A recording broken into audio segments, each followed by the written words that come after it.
And this is the matter replication device. A cloning machine. In a way, but it doesn't work on living matter and can't replicate anything longer than a foot wide. Could it replicate food? We're working on copying and developing it, so maybe one day we'll let it out to the general public. Where did you get all this stuff? Have you ever wondered why we're called Jurrad? I just assumed it was picked at random. No, if it were I'd have called it torture labs. That's accurate. No. It's quite a long story actually.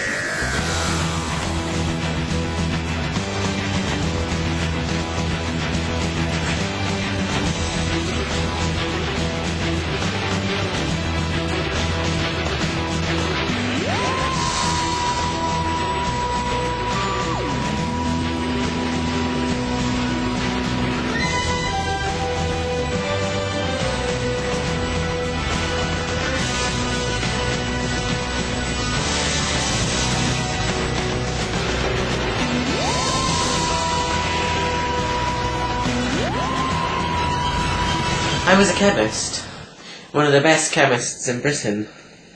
Some unique elements were found in Australia, and scientists from all over the world went to see them. I was among them. You must be good. I was. But there were over 30 stable new elements, which was impossible. We took samples of them and took some back to the labs, but I was among the scientists, looking for more. How come the public didn't hear about this? I decided it would be best if only us scientists knew about it for the time being. Anyway, as I was digging, I came across a gun buried among it all. I looked at it, and it had similar qualities of a laser. I asked if I could have some help digging the equipment up, but told nobody about the laser. They gave me 3 scientists, Dan, who had brought a authentic digger that he invented, which scans for elements, and as it turned out, lasers as well. I can't remember the other 2's names now I think about it. Where did the laser come from? Well, the 4 of us discovered other technology, like the Mind Wiper, and the matter replication device. We decided we wouldn't let it get out to the public just then, but we would put it to good use. I can see our opinions differ there. To stop other people finding out about it, we blew up the site. Nobody was hurt, and none of the technology was destroyed, only buried once more. We said it wasn't an accident, and that there may be more explosive materials still down there, so it was declared hazardous. Twice a year I make a trip down there to collect more technology. We have quite a collection. But that still doesn't explain where it came from. One of the scientists found sheets of crystal paper with alien words written on it. We dated it back to around Jurassic times. Jurrad! Exactly! We decided it was either an alien meteorite that crashed down here, or an ancient civilization. With the evidence of the exotic elements, we assumed the aliens, but we found a translator. We translated the paper, and although bits of it make no sense, we found out that they were an ancient civilization which had had contact with aliens.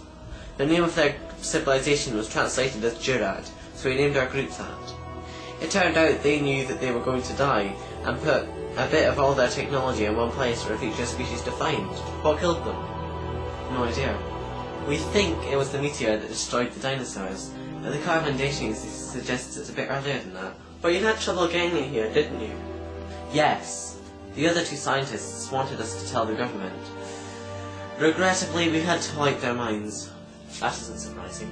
Dan and I brought as much as we could here, and started a secret organisation. Then I wandered on, doing safety checks on all the buildings in the area. Yeah, this building has a perception filter on it, which stops people noticing it. That's why the policeman the other day couldn't see it. Except for some people it doesn't work. Sean was one of them. Did you wipe his mind? Actually, we came to an agreement. We were looking for a doctor at the time, as obviously our job involves injuries. We hired him, and then Dan died and you turned up. How'd you die? Well, it was